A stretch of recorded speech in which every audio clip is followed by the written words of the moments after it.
Au nom du Père et du Fils et du Saint-Esprit, Amen. Le Seigneur soit avec vous. Frères et sœurs, nous célébrons le 32e dimanche du temps ordinaire année C. Les textes qui nous sont proposés en méditation ces dimanches nous invitent à croire en la résurrection des morts et à faire que notre foi soit inébranlable malgré les menaces que nous recevons dans ce monde.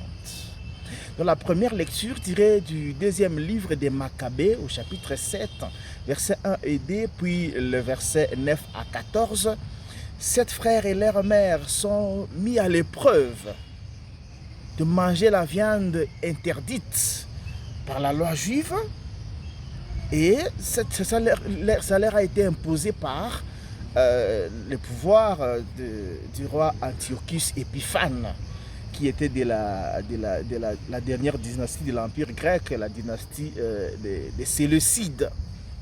Ils ont refusé de manger cette viande et ils ont professé la foi en la résurrection, et ils ont dit que même si nous perdons nos membres, même si nous mourons en ce monde, celui qui nous a donné la vie nous ressuscitera. Cette force-là de ne pas laisser notre foi être diminuée ou bien de ne pas coudre notre foi à la taille des menaces et du regard des hommes. Nous sommes invités à avoir cette foi-là.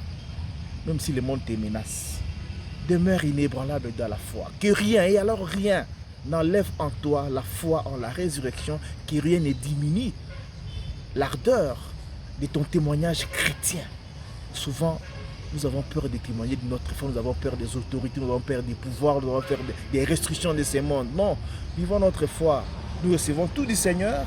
Si nous le perdons à cause de ceux qui nous menacent, nous les recevons. Et dans la deuxième lecture, tirée de la deuxième lettre de Saint Paul apôtre aux Thessaloniciens, au chapitre 2, verset 16 jusqu'au chapitre 3, verset 5, l'apôtre Paul demande qu'on prie pour eux.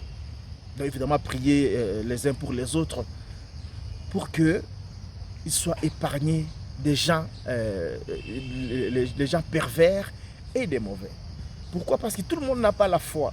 Nous vivons dans un monde où tout le monde n'a pas la foi, tout le monde ne croit pas en Dieu, tout le monde ne vit pas les valeurs chrétiennes, tout le monde ne considère pas ce que Dieu nous dit. Alors il faut prier les uns pour les autres, pour que le Seigneur nous protège, pour que le Seigneur nous aide, pour que le Seigneur nous aide à ne pas perdre notre foi devant les mauvais et devant les gens pervers. Tout le monde n'a pas la foi, mais nous ne l'aurons pas. Dans la lecture de l'évangile tiré de Luc au chapitre 20, versets 27 à 38, les Sadducéens viennent poser à Jésus la question pour lui montrer l'absurdité de la doctrine de la résurrection. Les Sadducéens, c'était l'aristocratie sacerdotale juive qui coopérait et travaillait avec l'occupant romain, avec les pouvoirs politiques. Alors eux, ils tenaient seulement à la loi écrite. La loi ou la tradition verbale, ce n'était pas leur problème. C'est là qu'ils s'opposaient aux pharisiens. Parce que les pharisiens, et c'est aussi la tradition orale. Et les pharisiens ne coopéraient pas avec l'occupant romain. Les pharisiens croyaient en la résurrection. Alors que les Sadducéens ne croyaient pas en la résurrection. D'abord parce qu'eux, comme ils étaient des riches, c'était de l'aristocratie, de la bourgeoisie sacerdotale juive, et pensaient que bon, s'ils croient à la résurrection, c'est que leur pouvoir, leur opulence, leur bourgeoisie va passer. Alors il ne faut pas croire à des choses comme ça. Ils viennent poser à Jésus la question sur une femme qui a connu 7 frères et qui sont morts sans laisser d'enfants. À la résurrection, à qui appartiendra-t-elle? La réponse du Seigneur est claire. Quand on ressuscite, on ne se marie pas. Le mariage n'existe pas là-bas. Donc, c'est pourquoi nous nous déchirons dans ce monde, parce qu'on voit quand même que le péché du sexe a dominé. Hein?